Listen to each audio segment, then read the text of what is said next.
a platicar en qué punto me encuentro yo en el sentido de mi entendimiento de la relación entre conciencia y cerebro, y quizá con eso le pueda yo contestar su pregunta. Bueno, en primer lugar, es muy claro ya que nosotros interactuamos con una matriz informacional, con un campo informacional, el cual contiene toda la información en cada una de sus porciones.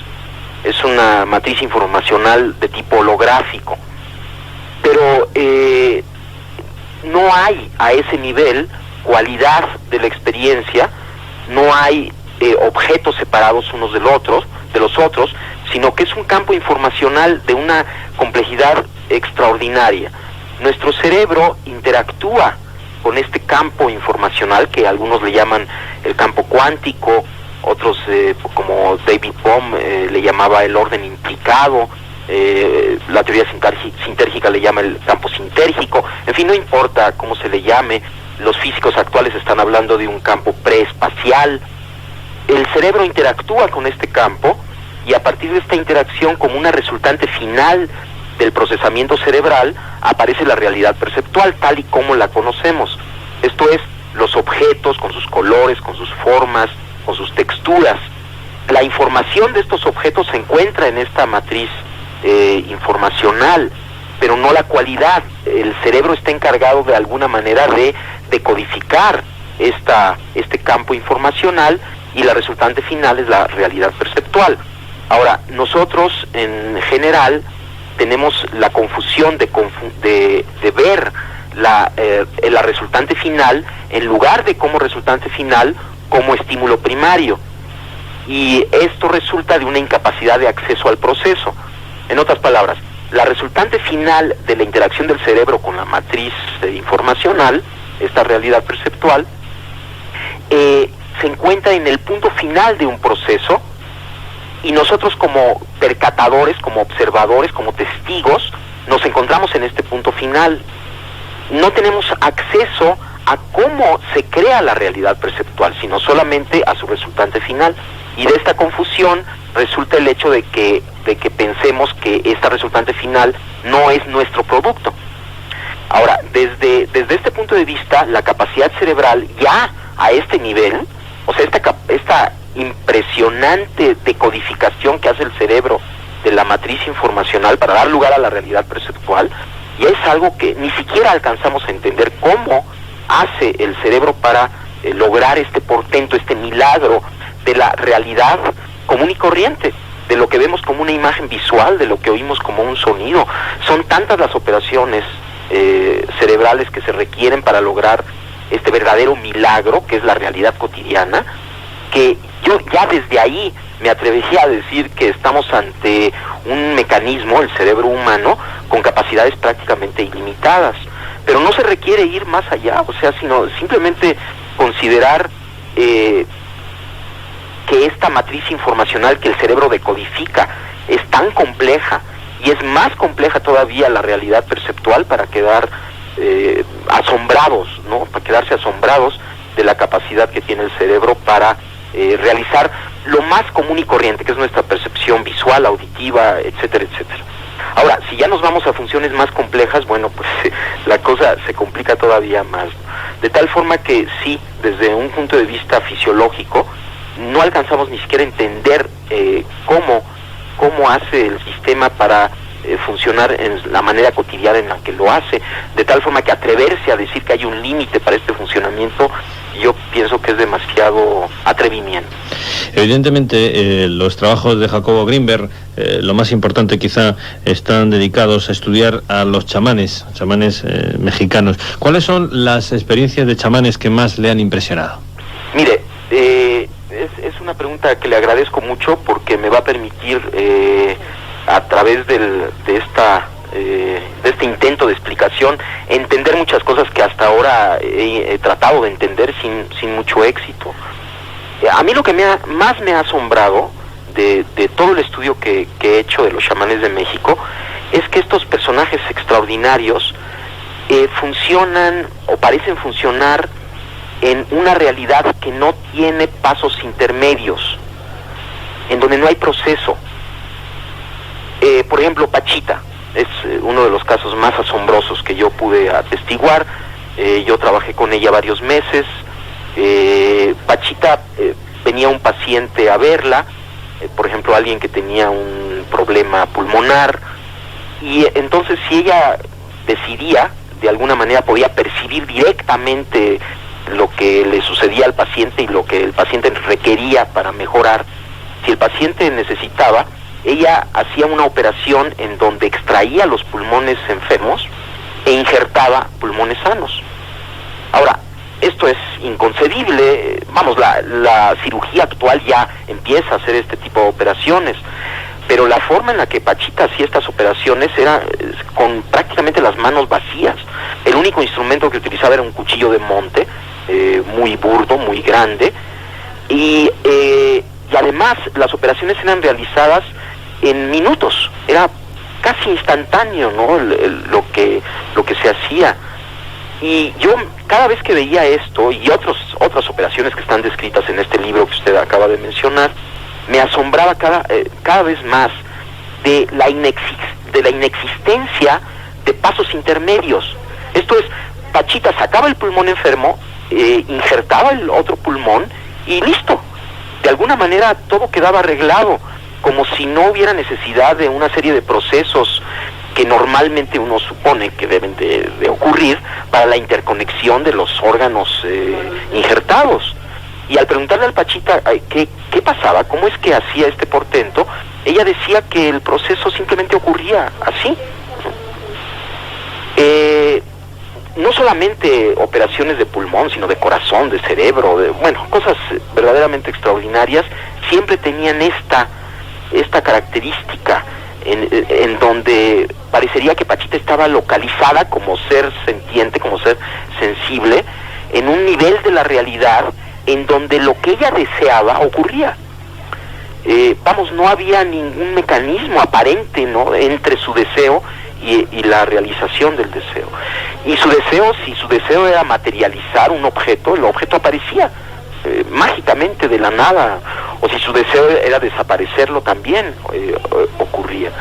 Esto era lo más asombroso, y a mí a lo que me ha llevado después de muchos años de reflexión este portento, ¿no?, que hacía Pachita, y otras cosas que han hecho otros chamanes, que sería muy largo de platicar. Esto lo he publicado en México en 7 volúmenes que se llaman Los Chamanes de México. En general, ellos, aunque ningún chamán que yo conocí llegó al nivel de Pachita, todos los chamanes, por ejemplo Don Panchito, un chamán maya, tenía esta misma característica de estar localizado en un nivel de conciencia directo que se manifestaba en su sensibilidad portentosa, ¿no?, en su capacidad de decodificar información en forma pues directa, yo pensaría. Ahora, yo he tratado de explicar esto en muchas formas y la verdad es que no he tenido mucho éxito, y lo último que he pensado, que le voy a platicar, es lo que más se acerca, de acuerdo con mis ideas, a un posible entendimiento de lo que sucedía. Decía antes que el cerebro, al interactuar con este campo informacional preespacial, como resultante final, crea la realidad perceptual. Ahora, lo que yo he pensado es que esta realidad que se crea, que es el producto final de un proceso cerebral, una vez creada, tiene una existencia real.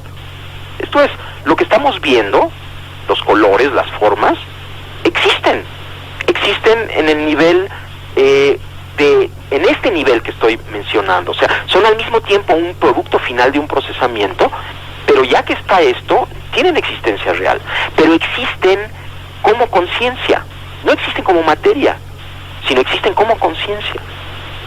De acuerdo con esta idea, Pachita estaba localizada en esta conciencia directamente, ya en la creación, ya no había proceso, y las leyes de esta conciencia que llamamos mundo, que llamamos objetos, que en realidad es pura conciencia, de alguna manera ya las manejaba, y en este nivel no hay pasos intermedios, puesto que todo es conciencia, puesto que aún los objetos que percibimos son esta resultante final, son parte de la conciencia. Entonces, si uno está totalmente localizado ahí, si uno no tiene ninguna duda acerca de que la realidad es ese nivel, entonces uno simplemente funciona en ese nivel con las leyes de ese nivel. De tal forma que esto es lo que yo estoy empezando a concluir después de 15 años, ¿no?, de estar pensando acerca de y tratando de explicarme qué es lo que sucedía con Pachita. Y si se fija, la explicación es de lo más sencilla que hay y al mismo tiempo de lo más complejo, como creo lo que tiene más valor, ¿no?, que es al mismo tiempo muy simple, muy sencillo, pero al mismo tiempo muy complejo. Quizás su teoría sintérgica sea el puente perfecto para entender la realidad entre el universo cuántico subatómico y el orden implicado de David Bohm. Exactamente. Y además yo pienso que es el inicio. Para mí se ha convertido esta nueva idea que estoy teniendo en una fuente inagotable de aventuras de la conciencia, en mi propia conciencia, porque obviamente esta idea no es nada más intelectual, ¿no?, sino viene de una vivencia, y estoy intentando vivir en ese nivel, ¿no?, intentando recordar todo el tiempo esto y ver qué es lo que sucede, y es verdaderamente precioso, ¿no? Uno acepta esta realidad como un milagro, como una creación, como parte de la conciencia, se santifica lo cotidiano. Hay una serie de efectos muy bellos, ¿no?, que todo se llena de amor, hay una hermandad enorme entre todo, porque uno entiende que en ese nivel todo está unificado. Los estudios realizados a chamanes como Rodolfo Flores, que estuvo en nuestro programa, recordarán nuestros oyentes antes de verano, unen la ciencia con la unidad espiritual de conciencia que ellos perciben. Definitivamente sí. Mire, la teoría sintérgica afirma que dentro del procesamiento que el cerebro hace para construir la realidad perceptual, uno de los últimos procesos es la creación del campo neuronal. El campo neuronal es una matriz, otra vez, pero resultante de la actividad cerebral. O sea, es una matriz de interacciones entre todas las activaciones de las neuronas de nuestro cerebro. Entonces, la teoría sintérgica afirma que este campo neuronal interactúa con la matriz preespacial, y a partir de esta interacción aparece la realidad perceptual. Esa es la teoría sintérgica. Ahora, dependiendo de las características del campo neuronal, de su sintergia, específicamente de su coherencia y de su densidad informacional, de su frecuencia, será el nivel de interacción congruente con el campo cuántico. Se puede predecir o hipotetizar que una persona con un gran desarrollo debería poseer un campo neuronal de alta sintergia, esto es, muy coherente, muy equilibrado, pero funcionando en alta frecuencia, y que esto le permitiría interactuar con un nivel más básico que un campo neuronal de menor sintergia. Lo que vimos en el cerebro de don Rodolfo, que indudablemente es una gente extraordinariamente desarrollada, confirma lo que acabo de decir. Su coherencia, sus nexos de coherencia, hablando en términos un poco más técnicos, la máxima densidad de sus nexos de coherencia está localizada en altas frecuencias, comparativamente con sujetos normales de la misma edad, en donde sus nexos de coherencia están en bajas frecuencias. De tal forma que la evidencia que estamos obteniendo a nivel de laboratorio está confirmando la teoría sintérgica y avalando todas estas ideas que he mencionado. Los estudios, como decimos, han sido muy complejos, muy largos, han sido muchos años dedicando Jacobo Grinberg a los chamanes, a la interacción del mente con la materia. ¿En qué momento de sus investigaciones se encuentra? Estoy entendiendo esta realidad como conciencia, ¿no? Toda la realidad que percibimos como conciencia, y estoy en este punto intentando no olvidarme de esto, refrescándome en cada momento, ¿no?, en esta visión, y pues bueno, sigo en el laboratorio y voy a seguir porque hay muchísimas cosas que hacer, muchas hipótesis que probar. Por ejemplo, en este momento vamos a iniciar estamos pidiendo fondos porque esto va a salir muy caro y no tenemos los fondos, pero esperamos que alguna organización nos ayude a estudiar si existen interacciones directas entre el cerebro de delfines y del ser humano, de tal forma de poder tener evidencias experimentales acerca de no solamente la existencia de interacciones entre cerebros humanos, que ya tenemos suficiente evidencia, aunque seguimos en este campo, sino si existen interacciones entre el ser humano y otras especies, que la hipótesis, la predicción es que sí existen, que existe una unidad de todos los seres. Esa es una cosa que estamos iniciando. Otra cosa es que estamos esperando una profesora de la India, una colega, que está muy interesada en el estudio del potencial transferido, de la interacción cerebro a cerebro, pero ahora vamos a intentar hacer un experimento a larga distancia entre la India y México, y ella va a estar 3 meses en el laboratorio para pues quedar de acuerdo, entrenarnos ambos, tener toda una metodología, y vamos a ver si podemos hacer el experimento de potencial transferido entre India y México. Esto es muy importante porque una de las consideraciones del punto de vista que le acabo de mencionar es que ya como conciencia existen leyes particulares de la conciencia que no necesariamente son las leyes que conocemos o que conoce la ciencia física. Y aunque en este punto hay un acuerdo, podría haber un acuerdo, y una de las leyes de la conciencia es la no localidad, que sí se observa en partículas elementales. La paradoja Einstein-Podolsky-Rosen indica que entre partículas elementales hay efectos de interacción no local. ¿Qué quiere decir interacción no local? Quiere decir que existen interacciones instantáneas a distancia, que no pueden ser explicadas por la teoría de la relatividad ni por ningún sistema de información que mande información de una partícula a la otra, sino solo si consideramos que en un nivel existe una unidad. Entonces, bueno, estamos trabajando duro, hay todo un equipo de colaboradores que están muy entusiasmados, ¿no?, trabajando en el laboratorio, y estamos empezando a preparar un nuevo libro. De hecho, bueno, en México apareció un libro que se llama El Yo como Idea. Una porción de este libro, espero que ya haya aparecido en España como El Sabor de la Iluminación, de Editorial Sirio.